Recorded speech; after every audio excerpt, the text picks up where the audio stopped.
sommes dimanche 16 mars, mesdames et messieurs, bonsoir et bienvenue dans cette édition que nous ouvrons par le palais de Koulouba. Le président de la République a reçu en fin d'après-midi le ministre mauritanien de l'Environnement et du Développement durable. Hamidi Camara est porteur des messages du président Mohamed Ould Abdelaziz à son homologue malien. Le document remis au chef de l'État est relatif au suivi de l'état d'avancement du projet de la Grande Muraille Verte. Hamidi Camara, à sa sortie d'audience, est au micro de Ibrahim Traoré. Cette mission rentre dans le cadre du suivi de l'état d'avancement des activités de l'Agence panafricaine de la Grande Muraille Verte au niveau des différents pays. Et surtout aussi une manière d'impulser, de redynamiser les activités de l'agence. Comme vous le savez, j'ai été envoyé par son Excellence le président de la République islamique de la Mauritanie, Mohamed Ould Abdelaziz, pour apporter un message à son frère et ami, le président malien Ibrahim Boubacar Keïta. Ce message est très clair. Il s'agit de le sensibiliser par rapport aux défis ou bien aux sujets qui sont relatifs à l'état d'avancement de l'agence, mais surtout par rapport aux relations de fraternité, d'amitié, de bon voisinage qui existent entre le Mali et la Mauritanie. Le président de la République du Mali, Ibrahim Boubacar Keïta, nous a montré sa disponibilité et sa volonté d'accompagner son Excellence, le président de la République, Mohamed Ould Abdelaziz, qui assure aujourd'hui la présence de cette agence au niveau des chefs d'État. Qu'est-ce que vous attendez concrètement des différents chefs d'État? C'est surtout d'abord par rapport à la ratification de la Convention. Aujourd'hui, il y a 7 pays sur 11 qui ont déjà ratifié, il y a certains pays qui n'ont pas encore ratifié. C'est un point qui est très important pour nous.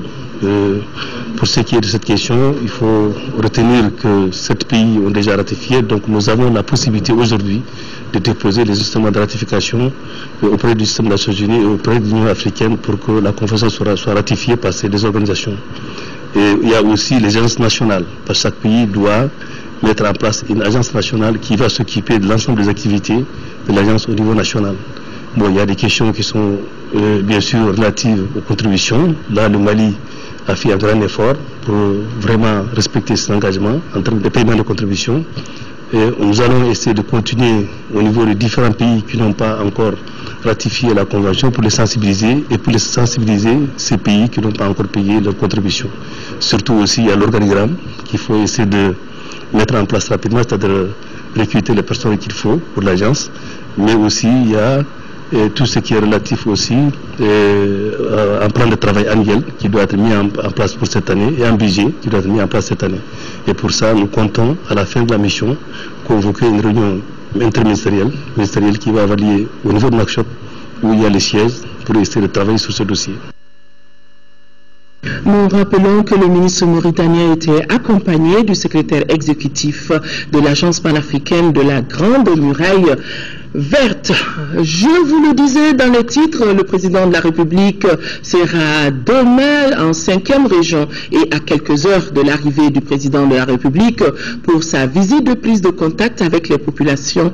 Tout semble fin prêt. Les populations des localités de Mopti, Bandiagara, Bankas et Koro ont promis de réserver à leur illustre hôte un accueil des grands jours. Yacouba Meiga, que nous retrouvons depuis Mopti. Une mobilisation exceptionnelle pour un événement exceptionnel. Pour cette visite du président de la République dans la région de Mopti, les localités de Sévaré et de Mopti ont déjà pris les allures de villes connues pour leur hospitalité légendaire. Partout on en parle et la dynamique commission d'organisation regroupant l'ensemble des couches socio-professionnelles sous l'impulsion du chef de l'exécutif régional s'attelle à gagner le pari de la mobilisation, condition sine qua non d'un accueil à la dimension de l'événement. Je voudrais donc inviter les populations des communes d'accueil, comme les populations des villages qui se trouvent sur les axes qu'empruntera la délégation présidentielle, à sortir massivement, à sortir comme jamais pour accueillir le président de la République et sa délégation. Dans les localités de Bandiagara, la cité de Dangabanou Tembeli, Bankas Ogoyara et Koro, la cité du Orona, où le président de la République est attendu ce mercredi, la fièvre de la visite est également à son paroxysme. Les populations de Mopti ont toujours relevé le défi de la mobilisation Et cette fois-ci aussi, nous allons relever ce défi-là, Inch'Allah. La région de Mopti est honorée. Je lance un appel à toutes les femmes, à tous les jeunes et la jeunesse d'être ponctuels, de sortir en masse pour la réception de notre président Ibeka. Nul doute que cette visite présidentielle en région de Mopti est un honneur et une légitime fierté pour les populations qui reçoivent leur président. Le président de la République, Ibrahim Boubacar Keïta, donc dans la région de Mopti demain, et à quelques heures de l'arrivée de la délégation présidentielle. Nos envoyés spéciaux, Bourama Traoré, Brahima Koulibaly et Adama Kamara, ont fait un tour de la ville pour recueillir cette fois-ci les attentes des populations. La Venise malienne se met aux couleurs nationales. Dans la ville, flotte le vert, le jaune et le rouge. Signe annonciateur de la visite du président de la République Ibrahim Boubacar Keïta à Mopti, et le premier dans la région, est un honneur partagé. Nous sommes très honorés et je vais lancer un appel à la population pour qu'on puisse sortir massivement pour réserver un accueil mémorable au président de la République. Nous attendons de cette visite avec toutes sortes de satisfaction, puisque c'est sa première sortie dans les régions. Et nous sommes vraiment comblés de joie. Nous nous réjouissons de cette visite du président de la République à Mopti. Et nous sommes prêts à l'accueillir. Cette première visite à Mopti permettra au chef de l'État de toucher du doigt certaines préoccupations des populations. Populations qui attendent du président Ibrahim Boubacar Keïta plus de sécurité et de la relance des activités économiques et touristiques au niveau de la région. Avec cette crise, c'est tout un pan de l'économie qui est lié à l'hôtellerie, aux agences de voyage, aux guides touristiques, qui bat de l'aile. Peut-être, il sera pour une question d'essayer de rouvrir ce chantier qui est vraiment fermé et qui fait tourner l'économie locale. Ces problèmes sont tels que par rapport à nos fruits, à nos produits des associations féminines, leur écoulement et leur valorisation. Occasion également pour nos compatriotes de réitérer leur soutien total au président de la République dans son combat pour le bien-être des populations maliennes. De façon précise, la lutte engagée contre la corruption et la délinquance financière. Nous soutenons les actions du président de la République contre la corruption. Et chacun de nous doit davantage s'impliquer dans le combat. Faire de la visite du président de la République à Mopti un succès, c'est ce à quoi travaillent depuis quelques jours les autorités régionales et les populations. Une unité d'action pour atteindre cet objectif commun. Toujours en termes d'attente, les acteurs du secteur du tourisme fondent beaucoup d'espoir par rapport à cette visite du président de la République. Pour eux, ce déplacement d'Ibrahim Boubacar Keïta dans la région permettra certainement à l'activité touristique de redémarrer pour le bonheur de nombreuses populations. Nous retrouvons nos envoyés spéciaux Amadou Sankaré, Brahima Koulibaly et Adama Kamara. Terre transversale, le tourisme est une activité qui occupe une frange importante de la population de la 5e région économique du Mali. Avec des destinations comme Djenné, le plateau d'Ogon et les rendez-vous annuels des traversées de Diafarabé et Dialoubé, le secteur enregistre en bonne période de campagne plus de 120 000 touristes. Mais avec la crise que notre pays a connue, l'activité touristique a été suffisamment malmenée. Le secteur de l'hôtellerie dans la région de Mopti, nous sommes un peu tristes de le dire. Ça va un tout petit peu. Ça va un tout petit peu parce qu'avec les événements, nous avons tout perdu. Mais pour les opérateurs du secteur du tourisme, la visite du président de la République est un véritable signe d'espoir pour la relance des activités. Qu'ils soient rassurés que la sécurité est dorénavant dans la région. Il faut donner, c'est-à-dire cette gage d'assurance-là pour permettre aux touristes de signer leur retour dans la région. Parce que c'est un secteur qui n'est pas à délocaliser et c'est une activité qui se déroule dans un même endroit et au même moment de l'année. Ça va nous orienter vers d'autres efforts parce que ça nous permettra d'avoir d'autres idées sur la sécurité de la région. Les deux aussi, ça va propulser beaucoup d'activités au niveau des différents projets de la région et son arrivée sera beaucoup plus salutaire et souhaitable vraiment. Il sera le bienvenu. C'est au moment difficile qu'il faut être le plus imaginatif possible pour se maintenir. C'est pourquoi ici, les initiatives ne manquent pas. Pour nous relever, nous avons essayé de voir avec nos partenaires qu'est-ce qu'il faut faire. C'est à ce titre que le Rotary Club international a commencé à sillonner un peu le Mali. Ils sont venus dans la région de Mopti, ils sont partis au pays de Dogon. Ils se sont rendus compte que déjà on peut faire quelque chose. Déjà il y a la sécurité qui commence à revenir. Autre acteur du tourisme, ce sont les artisans. Là également, ils sont convaincus que cette visite permettra certainement au tourisme de sortir la tête des eaux du fleuve Niger.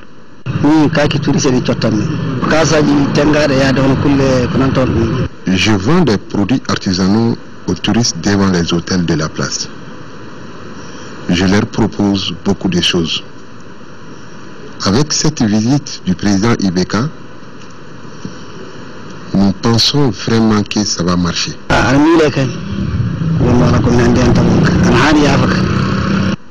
C'est tout Mopti culturel qui entend réserver un accueil des plus chaleureux au président de la République Ibrahim Boubacar Keïta pour cette visite de 72 heures. L'actualité sur un tout autre plan, la faculté des sciences économiques et de gestion a abrité hier une conférence sur la problématique de la monnaie unique. L'objectif recherché est de gagner l'adhésion de tous les États à l'initiative.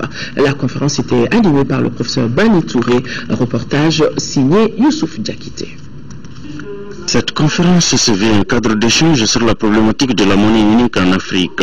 Après plusieurs tentatives, expliquent les initiateurs de la conférence, celle-ci permettra de baliser le terrain. D'où le thème de la conférence, les défis liés à la problématique de la monnaie unique. La monnaie unique, son effet, c'est d'accélérer les échanges au sein de l'Union. Donc, quand il dit accélération, qui dit échange, dit croissance. Qui dit croissance, dit revenu, dit investissement, dit emploi. Dit emploi, revenu. Donc, au point de vue bien-être des populations. Donc, vous voyez, tout est étroitement lié. Les difficultés sont là. 2004 avait été proposé par les autorités monétaires internationales que c'est en 2004 que cette monnaie unique circulerait. Mais aujourd'hui, elle est prévue pour 2020. Nous avons prévu une stratégie en deux phases. Dans une première phase, comme l'Afrique de l'Ouest est constituée par déjà l'UEMOA, qui est une première zone monétaire où circule le CFA, on dit on va créer une deuxième zone monétaire autour du Nigeria. C'est-à-dire les pays qui ne sont pas membres de l'UEMOA, la Guinée, la Gambie et les autres vont s'ajouter à eux.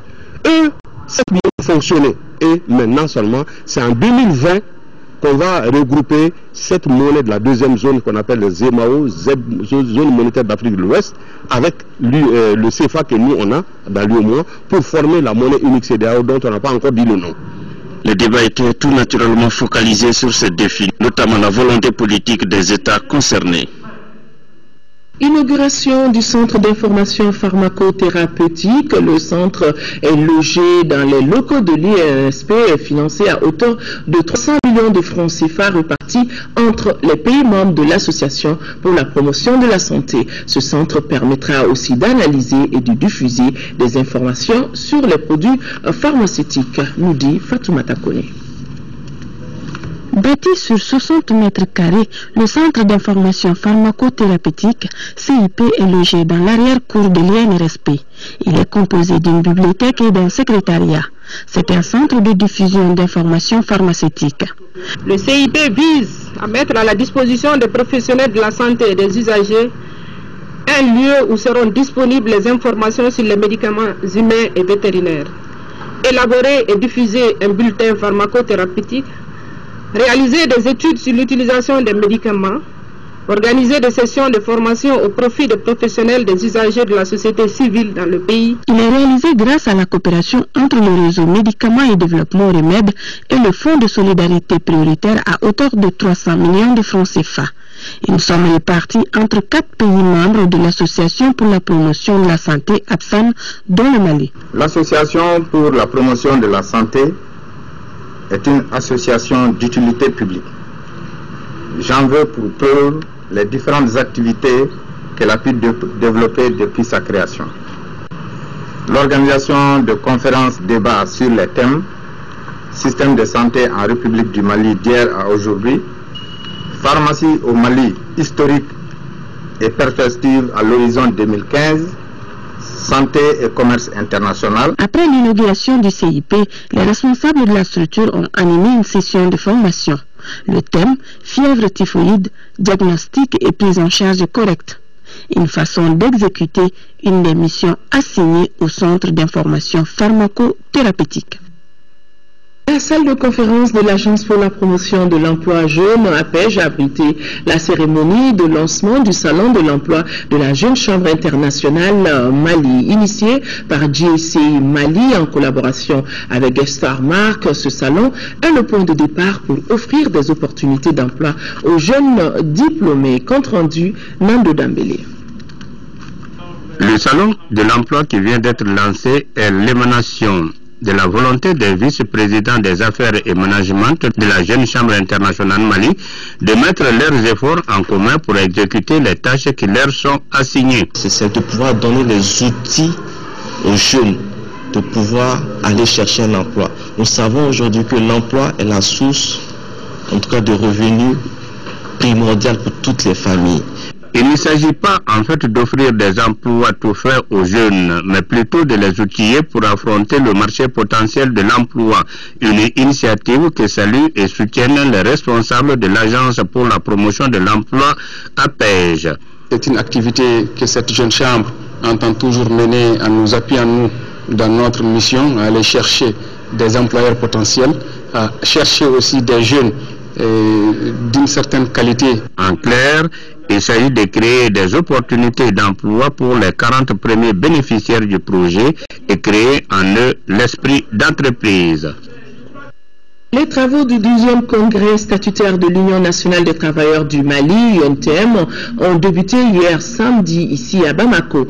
Présidé par le ministre du Travail et des Affaires sociales et humanitaires, les congressistes vont statuer pendant 2 jours avec les délégués venus de l'ensemble des régions sur le bilan du bureau sortant avant de procéder à l'élection des nouveaux secrétaires généraux. Daouda Sidiki Diarra était présent.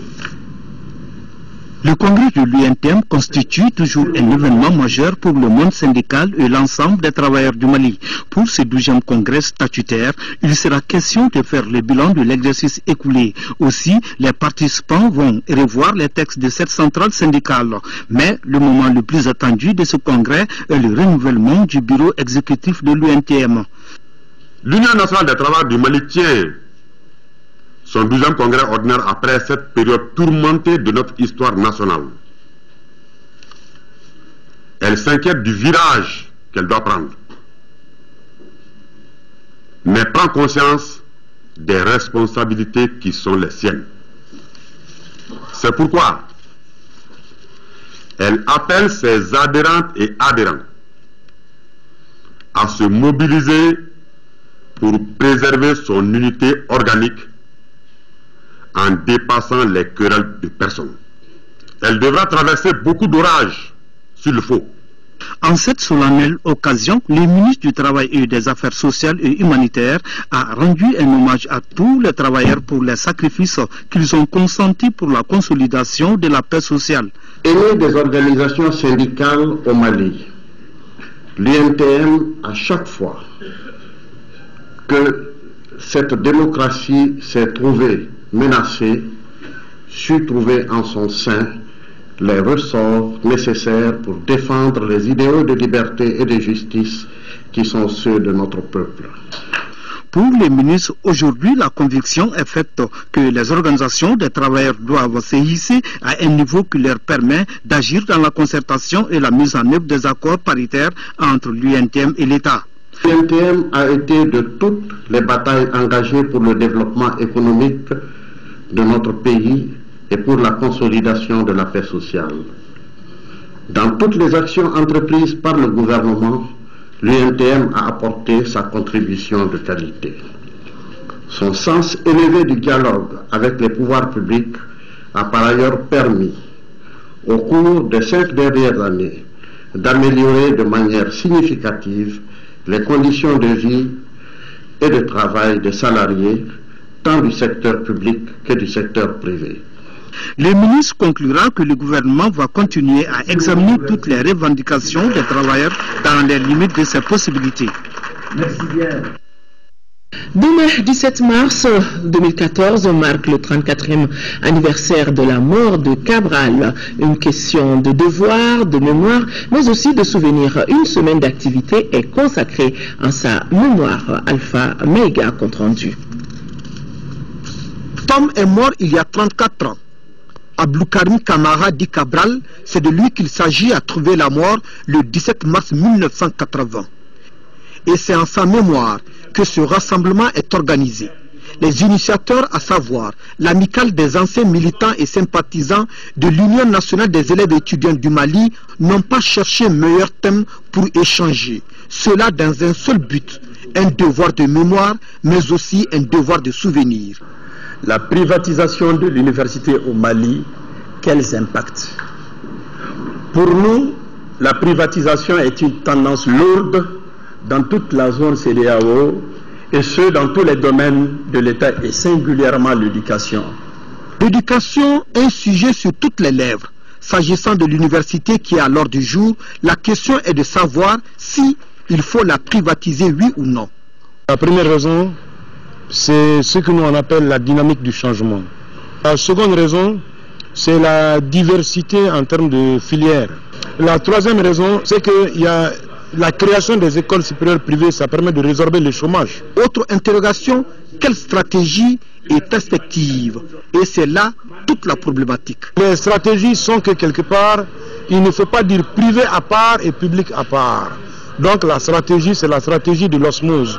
Ceux qui l'ont fait avant nous ont fait en sorte qu'il y ait une interpénétration, une interférence, une complémentarité et un suivi et un accompagnement l'un et l'autre des acteurs. La commémoration du 34e anniversaire de la mort de Cabral a été mise à profit pour décerner des diplômes d'honneur. Les distinctions ont été décernées à des hommes et des femmes. Le ministre délégué en charge des affaires religieuses et du culte était hier samedi en deuxième région à Koulikoro, où Tcherno Oumar Asdiallo, je me retrouve, a assisté à une animation religieuse organisée par l'association des femmes musulmanes de Koulikoro. L'objectif de cette rencontre était de resserrer les liens de fraternité entre les fidèles musulmanes pour mieux relayer la parole de Dieu. Koulikoro, nous retrouvons Brahima Kone.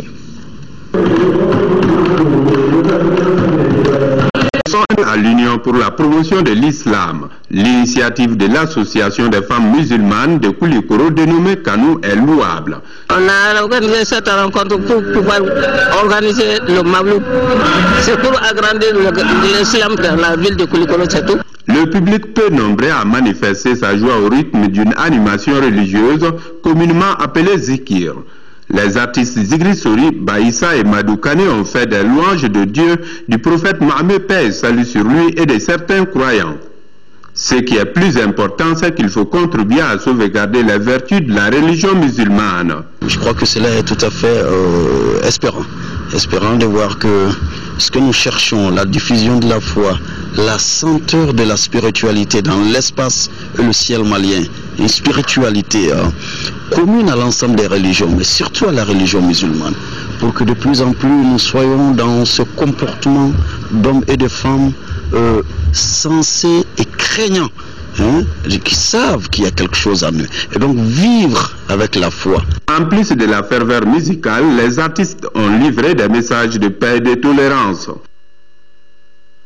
En quatrième région, retour de réfugiés maliens de Mauritanie. Ils sont une centaine de réfugiés qui ont retrouvé leur terroir à Kanabougou. Kanabougou se trouve dans le cercle de Nyono. Le gouverneur de la région était sur le site. Tcherno Boubacar Sissé, qui était accompagné d'une forte délégation, a tenu à apporter le soutien des autorités aux revenants Kandesila depuis Ségou. Ils sont une centaine de déplacés qui ont choisi de revenir au Mali. En les rendant visite sur leur site à Kanabougou, le gouverneur de la région a tenu à apporter le soutien des plus hautes autorités du pays. Nous avons évoqué les difficultés qu'ils rencontrent à savoir le problème de réinsertion après leur retour et surtout les difficultés liées à l'insertion économique, le revenu, la création d'activités économiques pour leur permettre de pouvoir continuer alors à vivre. Et aussi les difficultés liées à l'eau, parce que c'est pratiquement 3 villages qui sont réunis sur le site. Et donc il y a un problème d'addiction d'eau qui se pose et nous avons tenu à recenser tous ces problèmes pour que nous puissions, avec les autorités de Bamako, trouver une solution rapide. En attendant, le gouvernement a remis une enveloppe symbolique et a assuré les revenants que le gouvernement ne ménagera aucun effort pour leur insertion dans le tissu économique.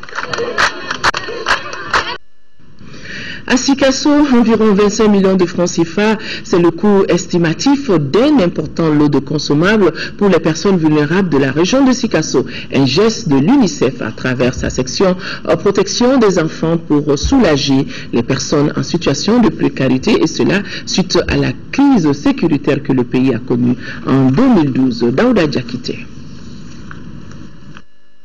Ils sont déplacés, veuves ou orphelins vivant dans la précarité dans les 7 cercles de la région de Sikasso à bénéficier de cet important lot de consommables composé de nattes, des chaussures, des jouets et des cartons de savon pour un coût total d'environ 25 millions de francs CFA. Ici, c'est un sentiment de joie et de reconnaissance. Depuis 2007, une école qui a été créée. Aujourd'hui, nous avons 105 enfants sourds qui n'ont pas de partenaire. Tellement que nous pataugeons dans des problèmes. Si l'UNICEF vient à nous avec son appui, je ne peux que me réjouir. L'UNICEF, à travers sa section protection des enfants en posant cet acte, répond à un souci majeur des plus hautes autorités du Mali. Les bénéficiaires des dons constituent une des catégories les plus fragiles de la population. Cette couche, vulnérable à plus d'un titre, devra mériter chaque jour de l'attention de chacun d'entre nous. Tout comme le gouverneur de la 3e région, la directrice régionale de la promotion de la femme, de l'enfant et de la famille de Sikasso, Mme Bokoum Awagindo, n'a pas manqué de remercier l'UNICEF avant de rassurer de tout mettre en œuvre pour que les dons puissent arriver aux bénéficiaires. J'aurai un droit de regard avec tous mes collègues sur ça pour que ça aille à qui de droit. Il reste donc à espérer que cela soit entendu. Le programme des Nations Unies pour le développement PNUD en partenariat avec la mission intégrée des Nations Unies pour la stabilisation au Mali, MINUSMA, vient de doter la maison d'arrêt de Tombouctou d'un lot de matériel d'une valeur de 2 millions de francs CFA. Yeya Tandina depuis Tombouctou. Conscient des difficultés auxquelles font face actuellement les magistrats et le personnel de la maison d'arrêt de correction de Tombouctou pour mener à bien leur mission, que le programme des Nations Unies pour le développement PNUD en partenariat avec la MINUSMA, vient de doter la maison d'arrêt de Tombouctou d'un lot de matériel. Cet appui participe à la consolidation de l'approche conjointe entre le PNUD et la MINUSMA au secteur de la justice et état de droit. Bien que modeste, il contribue sans nul doute à améliorer les conditions de détention et les conditions de travail du régisseur. Matelas, draps, lampes, baignoires et seaux en plastique vont contribuer à améliorer les conditions minimales de travail du personnel. Ce geste à l'endroit de la détention nous va tout droit au cœur. Et nous en ferons bon usage. La même assistance a été apportée à la maison d'arrêt de Gourmara-Rousse et très bientôt la réhabilitation des locaux par la mission des Nations Unies pour la stabilisation au Mali, MINUSMA. Tenu cette semaine à Kita de la 3e session du comité de pilotage du projet extension et renforcement du système des aires protégées de notre pays. La session a regroupé autour du secrétaire général du ministère de l'Environnement et de l'Assainissement toutes les parties prenantes impliquées dans la protection de l'environnement en général, la gestion durable des ressources, de la faune en particulier. Kai, nous retrouvons Jafar Haïdara. Cette 3e session du comité de pilotage du projet extension et renforcement du système des aires protégées au Mali s'est tenue dans le cadre de la mise en œuvre du plan de travail de 2014 qui a soumis à l'approbation des participants la validation de plusieurs rapports d'études.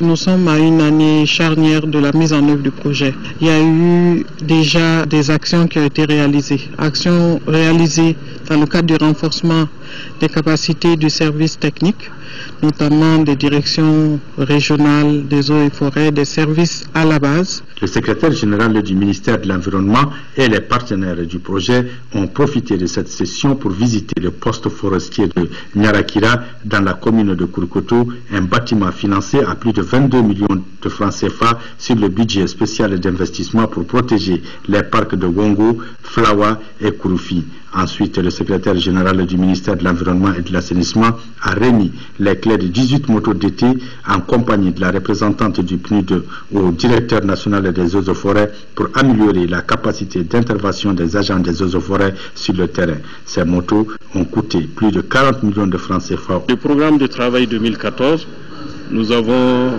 formulé des recommandations à l'adresse du projet pour que les activités qui vont être mises en œuvre le soient de façon efficace. Il faut rappeler que l'objectif du projet Extension renforcement du système des aires protégées au Mali est de contribuer à la conservation de la biodiversité d'importance mondiale au Mali et en particulier la riche biodiversité du sud-ouest où les mammifères en voie de disparition, notamment l'élan de Derby et les chimpanzés de l'ouest vivent encore.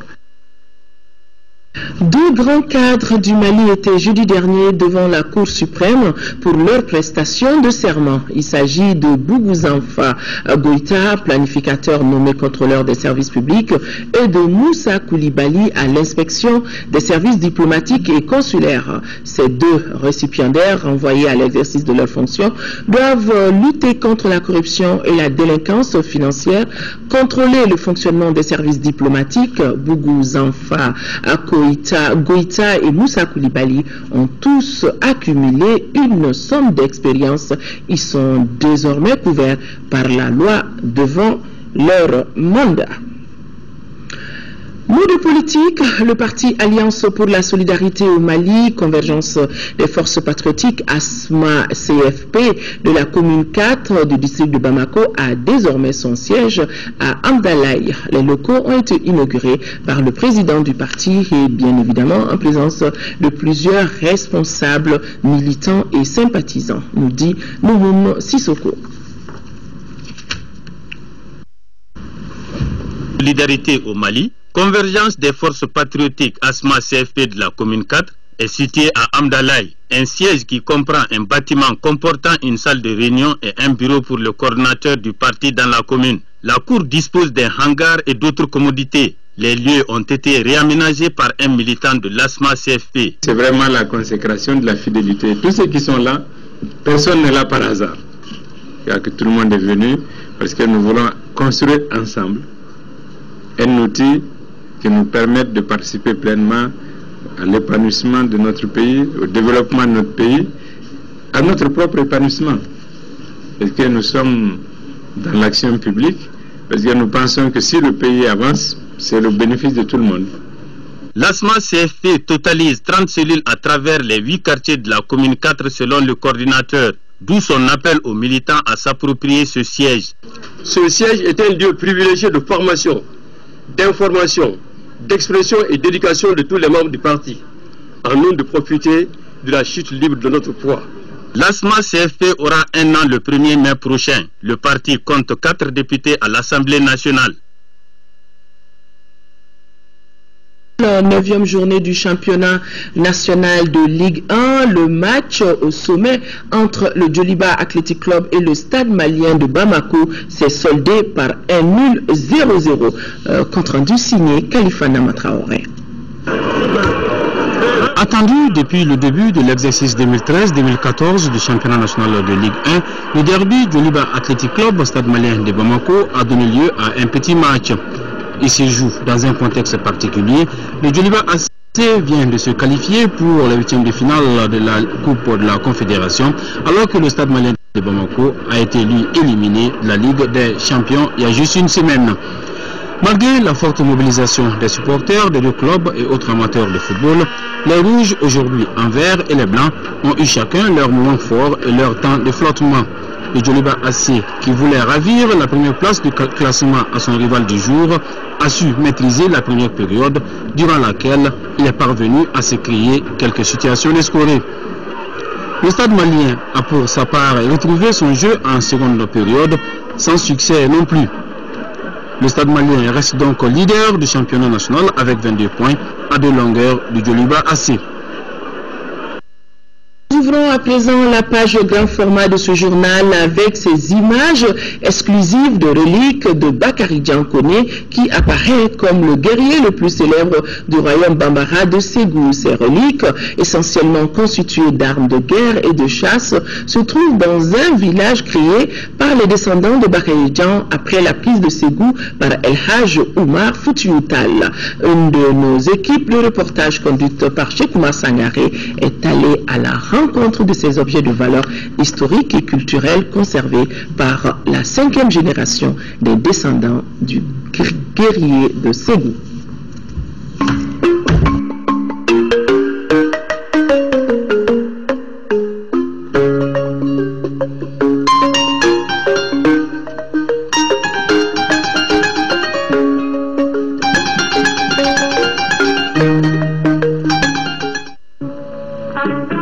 Dioforongo, village situé dans la commune rurale de Sanando, cercle de Baraouli.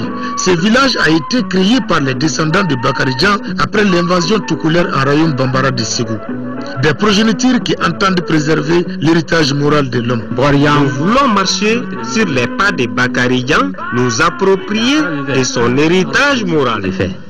La tombe de Bakary Diankone se trouve à Bakary Diama, un village qu'il a lui-même créé derrière le fleuve à Ségou. Ici vit la 5e génération de ses descendants, accompagnés des hommes de caste de la famille. Ici c'est Dioforongo, le village créé par les descendants de Bakary Dian. Mais Bakary Dian même n'a pas mis pied ici, car le village est créé après sa mort. Les habitants de ces villages sont essentiellement des Koné. Tous les enfants de Bakary Dian ont fait la guerre. Ils étaient sollicités dans les zones réputées difficiles. Ces hommes constituent la 5e génération des descendants de Bakary Dian Koné. Si on dit Bakary Dian, beaucoup de gens pensent qu'il s'agit de sa taille. Ce n'est pas ça, c'est plutôt son père qui s'appelait Dian. Bakary Dian n'a pas été tué dans une guerre. Il est mort d'une mort naturelle.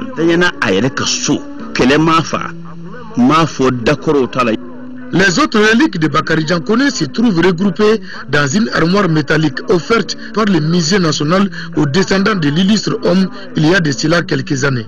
Elles sont essentiellement constituées d'armes de guerre et de chasse, d'habits, d'amulettes utilisées par celui qui aura été le vainqueur du Bilissi, être surnaturel qui sémait alors la terreur dans les royaumes Bambara de Ségou. Des amulettes pour lui et pour son cheval de guerre.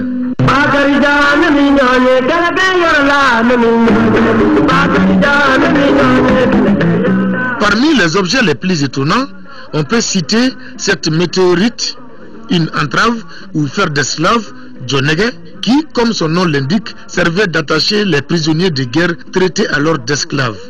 Il y a aussi 2 lances, un arc à manche démontable, son pantalon de guerre appelé Sigikulusi. Certains objets sont plutôt des butins de guerre, comme ces gris-gris qu'il arracha de la tête de Bilissi, dont la mise à mort donnant à Bakary Dian le droit d'être craint dans les royaumes. Nous avons été surpris de la présence d'un chapelet parmi ces objets. Ces reliques sont conservées dans cette chambre de 4 mètres sur 4 environ. Nous avons la lourde responsabilité de les conserver pour les léguer à nos enfants. Pour cela, nous avons besoin de l'aide du gouvernement et ses partenaires. Cela nous permettra de les protéger et les promouvoir.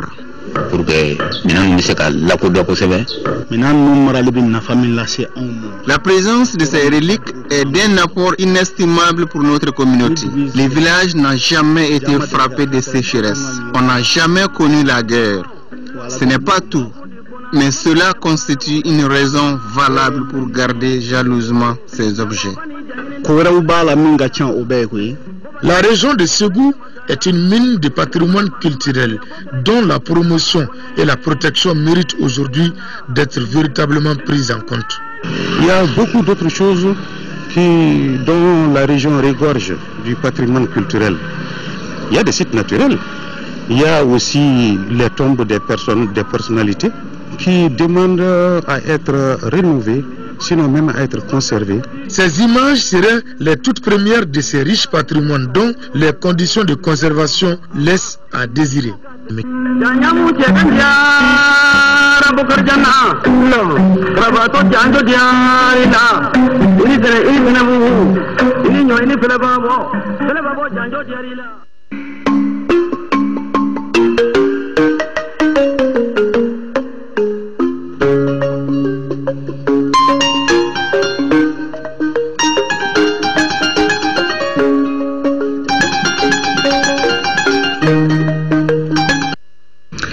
La star guinéenne Aïcha Kamaldine Conté a présenté hier soir au Mélomanes son nouvel album intitulé Odiema, qui veut dire pardonnez-moi en langue soussou. C'était au cours d'un concert dédicace qui a eu pour cadre le parc national. Cet album de 13 titres produit par Maestro Sound est le deuxième du genre de la carrière solo de la chanteuse. De nombreux artistes du Mali et de la Guinée-Conakry étaient venus soutenir Kamaldine à travers des prestations. Retour sur ce spectacle son et lumière de plus de 2 heures avec Modibo Soirée. Après Conakry, Bamako était la deuxième étape de la série de concerts dédicaces que Kamaldine entend donner en Afrique de l'Ouest et en Europe pour présenter son nouvel album à ses fans. L'opus marque également son retour sur la scène musicale après 11 années d'absence, en tout cas depuis Madada, son tout premier album. Avec beaucoup de guerres aujourd'hui, beaucoup de conflits en Afrique, entre nous, les frères, les sœurs, c'est ça qui m'a motivé de chanter Odiema. En chantant, on peut venir dire à quelqu'un pardon. Dans cet album, Kamaldine met donc l'accent sur le pardon. Elle aborde aussi l'actualité dans son pays natal, la Guinée. Elle prône la paix et surtout la réconciliation au Mali. Bref, l'amour et d'autres faits de société sont évoqués à travers ses compositions. Mon message, c'est sur la paix, la politesse, parce que sans la politesse, sans la paix, le monde ne va pas évoluer. Odiema, un album voyageur qui comporte 13 titres et un bonus, est réalisé entre Bamako, Conakry et Paris et arrangé par le maestro Bonkana Maïga. L'opus est un savant mélange de styles musicaux, des feuilles de sons acoustiques veloutés aux amateurs de souklov ou encore de la salsa, sans oublier bien évidemment le rythme mandingue. En somme, tout le monde est bien servi dans Odiema.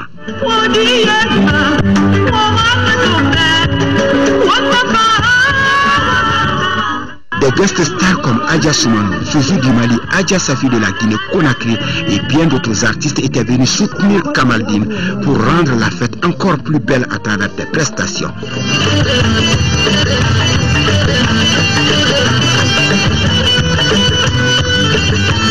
Après cette soirée dédicace, Kamaldine poursuit son aventure musicale pour présenter sa nouvelle production, disponible dans les bacs depuis 3 mois. Prochaine destination Dakar, Ouagadougou. Une belle soirée. Le journal Les Échos fête demain ses 25 ans. À cette occasion, le premier journal privé du Mali publie un numéro spécial retraçant son brillant parcours et parlant des pères fondateurs. Un numéro à retrouver demain dans vos kiosques au prix habituel. Beaucoup de rendez-vous après ce journal donc. Vous pourrez suivre un magazine sur la visite de travail du président de la République Ibrahim Boubacar Keïta à Conakry. Visite de 72 heures sanctionnée par la signature de 2 protocoles d'accord dans les domaines de l'hydraulique et des transports. Question d'actualité, on est dimanche. L'émission de ce dimanche porte sur l'implication du secteur privé dans la lutte pour la réduction de la mortalité maternelle et néonatale. Une émission produite dans le cadre de la célébration de la Journée internationale de la femme en partenariat avec l'ONG internationale PICI Mali. Mariam Sey et ses invités vous en diront davantage après ce journal aux environs de 21h. C'est tout pour cette édition.